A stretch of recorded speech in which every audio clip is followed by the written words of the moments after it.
Hello everyone, स्वागत है आपके अपने YouTube channel maths by Brajesh Kumar पर। तो आज जो है हम 12 क्लास के 2015 में पूछे गए एनुअल एग्ज़ाम के ऑब्जेक्टिव क्वेश्चन को लेकर आए हैं, जो कि आपके एग्ज़ाम के व्यू से बहुत ही महत्वपूर्ण है।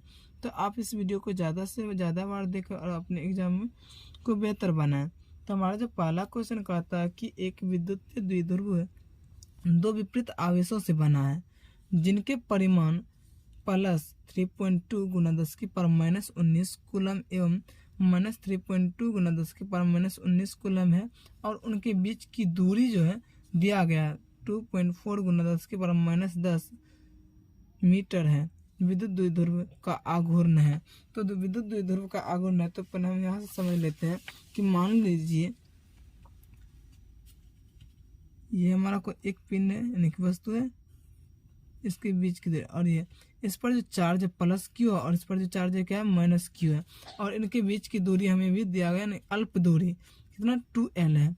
तो यानी कि अल्प दूरी भी दिया गया है, यानी कि एक तरह से 2L का मान दिया गया कितना 2.4 गुना 10⁻10 मीटर। और हम जानते हैं कि क्या P बराबर, अब P यहाँ क्या है, विद्युत द्विध्रुव का आघूर्ण। तो P बराबर होता है क्या Q गुना 2L।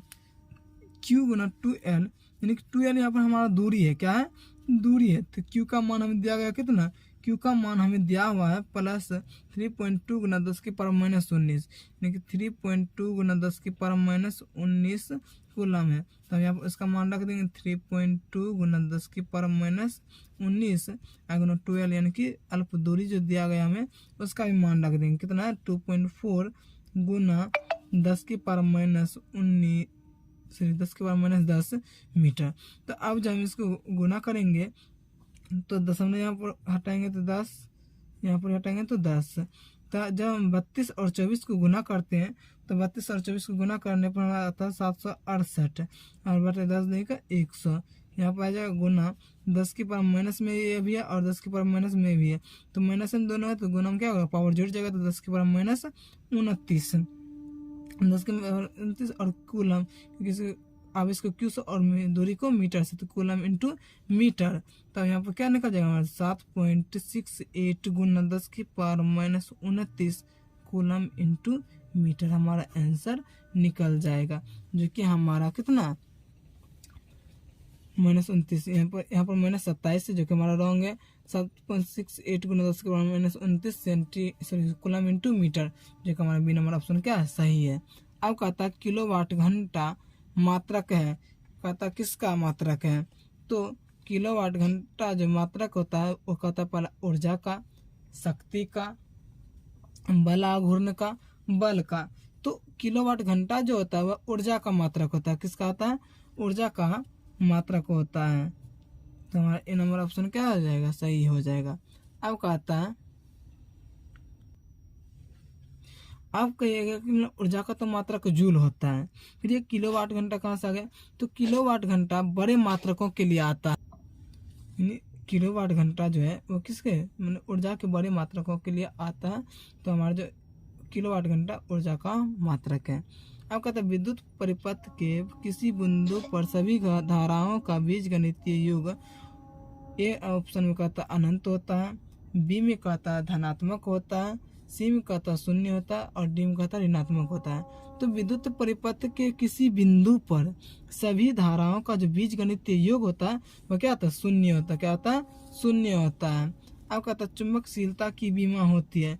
तो चुंबकशीलता का जो यूनिट में फॉर्मूला जो होता है वह आता है kg मीटर प्रति second, kg metre into second square into ampere प्रति एम्पियर स्क्वायर होता है, क्या होता है, प्रति एम्पियर स्क्वायर। तो जब हम इसको बीमा यानी कि इस डायमेंशन में जब बदलेंगे तो बड़ी ब्रैकेट में क्या, kg को हम m से, मीटर को l से, सेकेंड को t से, और प्रति यानी कि माइनस लगा देंगे, और i को यानी कि एम्पियर यहाँ होता है, तो एम्पियर को किस में, आई में मापते हैं, यानी कि धारा में। तो माइनस यानी कि प्रति है, इसी का आंसर क्या आगे जाएगा, माइनस आ जाएगा। तो हमारा जो आंसर हो जाएगा MLT पर पावर 2 इंटू प्रति आई स्क्वायर। तो हमारा जो कि बी नंबर ऑप्शन क्या है, सही है। तो अब जो कहता है कि LR परिपथ की प्रतिबाधा होती है, तो LR परिपथ की जो प्रतिबाधा होगी, LR परिपथ की प्रतिबाधा, तो पहले हम जान लेते हैं कि LR परिपथ कहते किसको हैं। LR परिपथ यानी कि LR सर्किट भी इसको इंग्लिश में बोलते हैं, LR सर्किट या परिपथ। तो LR परिपथ में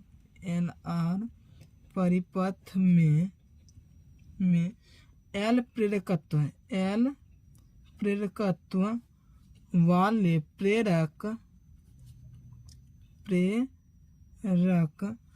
R प्रतिरोध तथा प्रत्यावर्ती स्रोत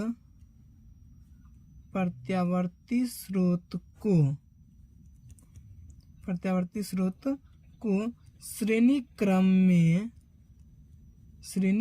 में क्या करते हैं, जोड़ देते हैं, यानी कि जोड़ दिया जाता है, उसे हम क्या कहते हैं, LR परिपथ कहते हैं, जोड़ दिया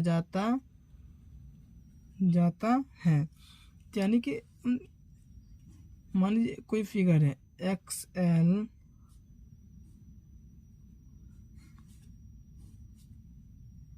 यहाँ पर एम्पियर, नीचे XL क्या होंगे, बराबर होंगे ओमेगा L के, और यहाँ पर 0 यानी कि बिलोंग्स करेगा 0 करेगा, और यहाँ पर -π/2 नीचे की हो। तो अब जो हमारा कहता क्या, तब प्रतिबाधा होगी, तो प्रतिबाधा एक और हम मतलब बनाते हैं, ड्रॉ करते हैं, और ये हमारा रिजल्टेंट, यानी कि रिजल्टेंट एक तरह से मतलब परिणामी जो हमें निकलेगा, तो यहाँ हो जाएगा कलांतर, यहाँ क्या होता है, कलांतर होता है, क्या होता है, ये कलांतर होता है। और यहाँ पर हमारा जेड यानी कि प्रतिबाधा है, क्या कहते हैं, ये हमारा प्रतिबाधा, और यहाँ हमारा R रहता है, और इधर हमारा क्या रहता है, XL रहता है। तो अब जो हमको निकालना, क्या निकालना, प्रतिबाधा यानी कि जेड निकालना। तो जेड बराबर होता है, फॉर्मूला होता है R² प्लस XL का स्क्वायर। तो XL का स्क्वायर यानी कि R का स्क्वायर प्लस XL के स्क्वायर के क्या आते हैं, बराबर होते हैं, कौन, प्रतिबाधा। तो प्रतिबाधा को हम जेड से सूचित करते हैं। तो R का स्क्वायर प्लस XL बराबर किसके, ओमेगा L के, तो XL के जगह किसके देंगे, ओमेगा L के स्क्वायर। तो अब जो हमारा निकल जाएगा R² प्लस ओमेगा का स्क्वायर और L का स्क्वायर। तो जेड बराबर क्या निकल गया, √R का square plus omega square into L²। तो हमारा जो आंसर हो जाएगा क्या हो जाएगा, R² plus omega square into L², जो कि हमारा डी नंबर ऑप्शन क्या हो रहा है, मिल रहा है। तो हमारा जो आंसर हो जाएगा क्या हो जाएगा, डी नंबर ऑप्शन सही है। अब कहता है विद्युत चुम्बकीय तरंग के संचरण की दिशा होती है। तो विद्युत चुम्बकीय संचरण की जो दिशा होती है, तो विद्युत चुम्बकीय तरंग के संचरण की दिशा, मान लीजिए प्रकाश की चाल, और सी को हम लेते हैं, सी और ई और बी के संबंध में लेते हैं, किसके, ई और बी के संबंध में। तो मान लीजिए बी से ऊपर नीचे गुना करेंगे तो कोई फर्क नहीं पड़ेगा।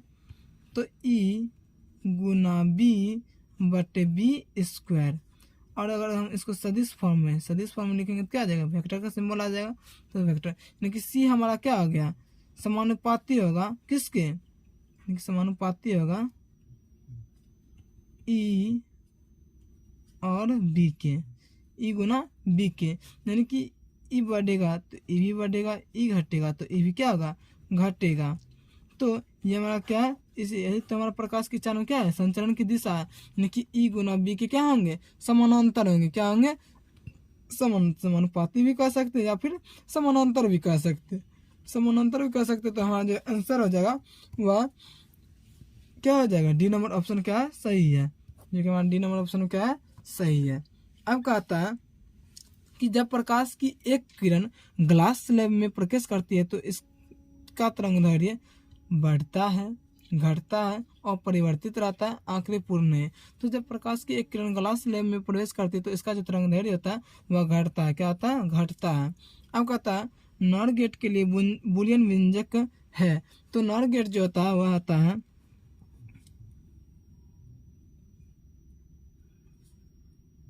ऐसे होता है, मान लीजिए ए और बी को इनपुट हम दे रहे हैं और आउटपुट के रूप में हमें क्या निकल रहा है, वाई निकल रहा है। तो वायु जो हमारा निकलता है वह ऐसे निकलता है ए प्लस बी पर बार या रेकरिंग बोला जाता है। तो ये हमारा क्या हो गया, बोलिए नॉर गेट के लिए बूलियन व्यंजक। तो यही हमारा क्या हो गया आंसर हो जाएगा, जो कि हमारा डी नंबर ऑप्शन में क्या है मिल रहा है। तो हमारा जो आंसर हो जाएगा डी नंबर ऑप्शन सही है। अब कहा था कि एक आवेशित चालक के सतह के किसी बिंदु पर विद्युत क्षेत्र की तीव्रता ए नंबर ऑप्शन में कहते शून्य होती है, बी में कहते सतह के लंबवत होती है, सी नंबर में कहते सतह के स्पर्शी होती है, डी नंबर ऑप्शन में कहते सतह पर 45 डिग्री पर होते हैं। तो एक आवेशित चालक की जो सतह के किसी बिंदु पर विद्युत क्षेत्र की तीव्रता जो होती है वह सतह के लंबवत होती है। क्या होते हैं, मान लीजिए कोई सतह है उसके क्या होते हैं लंबवत होते हैं, क्या होते हैं लंबवत होते हैं। तो आवेशित चालक के सतह की किसी बिंदु पर विद्युत क्षेत्र की जो तीव्रता होगी वह क्या होगी सतह के लंबवत, जो कि हमारा बी नंबर ऑप्शन क्या है सही है। अब कहता है कि मुक्त आकाश का परावैद्युतांक होता है। तो मुक्त आकाश का जो परावैद्युतांक होता है वह उसका जो मान होता है वह तो 8.85 गुना 10 की पावर -12 फैराडे प्रति मीटर, फैराडे प्रति मीटर ये हमारा क्या होता है। तो ए नंबर में कहते हैं 9 गुना 10 की पावर 9 मीटर प्रति फैराडे, जो कि हमारा रॉन्ग है। बी नंबर ऑप्शन का था 1.6 गुना 10 की पावर -19 कूलम, ये भी हमारा रॉन्ग है। डी नंबर में कहता है 8.85 गुना 10 की पावर -9 फैराडे प्रति मीटर। यहाँ पर हमारा ये तो सही है लेकिन यहाँ पर हमारा क्या है -9 है, इसी कारण से हमारा क्या है रॉन्ग है। अगर यहाँ पर था -12 तो ये हमारा क्या था सही होता, जो कि हमारा सी नंबर ऑप्शन क्या रहा मिल रहा है, इसी कारण से ये हमारा क्या है सही है, कौन सी नंबर ऑप्शन। अब कहता है विद्युत परिपथ की शक्ति होती है। तो विद्युत परिपथ की जो शक्ति होती है वह होता है V²/R, V²/R होता है, क्या होता है V²/R। विद्युत परिपथ की शक्ति क्या होता है V²/R, जो कि हमारा सी नंबर ऑप्शन में क्या है सही है। अब कहता है इलेक्ट्रॉन वोल्ट द्वारा मापा जाता है। तो इलेक्ट्रॉन वोल्ट द्वारा जो मापा जाता है वह मापा जाता है किसको, ऊर्जा को। किसको मापा जाता है ऊर्जा को, जो कि हमारा डी नंबर ऑप्शन सही है। अब कहता है कि लेंज का नियम संबंध है। तो लेंज का जो नियम होता है वह कहता पहला किससे संबंध है आवेश से, दूसरा कहता द्रव्यमान से, तीसरा कहता ऊर्जा से, चौथा कहता संवेग के संरक्षण सिद्धांत से। तो लेंज का जो नियम होता है वह ऊर्जा से संबंधित होता है। किससे संबंधित रहता है ऊर्जा से संबंधित रहता है, जो कि हमारा सी नंबर ऑप्शन क्या है सही है। कहता खगोलीय दूरदर्शी में अंतिम प्रतिबिंब होता है। तो खगोलीय दूरदर्शी में जो अंतिम प्रतिबिंब जो होता है वह होता काल्पनिक और उल्टा रहता है। क्या होता है काल्पनिक और उल्टा, काल्पनिक और उल्टा। तो ए नंबर ऑप्शन में कहता वास्तविक एवं सीधा, बी नंबर ऑप्शन में कहता वास्तविक एवं उल्टा, सी नंबर ऑप्शन में कहता काल्पनिक एवं उल्टा, जो कि हमारा सी नंबर ऑप्शन क्या है सही है। क्या है सही है, सी नंबर ऑप्शन में क्या है सही है। अब कहता है कि यदि समान फोकस दूरी ऐप के दो अभिसारी लेंस एक दूसरे के संपर्क में रखे हो तो तब संयोग की फोकस दूरी होगी। तब जो संयोग की फोकस दूरी जो होगी वह फोकस दूरी की आधी होगी। क्या होगी आधी होगी, यानी कि फोकस दूरी क्या होगी आधी होगी, जो कि हमारा सी नंबर ऑप्शन क्या है सही है। अब कहता है कि प्रकाश की अनुप्रस्थ तरंग प्रकृति पुष्टि करता है। तो प्रकाश की जो अनुप्रस्थ तरंग प्रकृति जो रहता है वह ध्रुवन की पुष्टि करता है। किसकी पुष्टि करता है ध्रुवन की। तो पहला नंबर ऑप्शन कहता है व्यतिकरण नहीं, परावर्तन नहीं, ध्रुवन यस, यानी कि हमारा आंसर होगा जो होगा सी नंबर ऑप्शन कौन हो जाएगा सही होगा। अब कहता है एक पतले फिल्म के रंग का कारण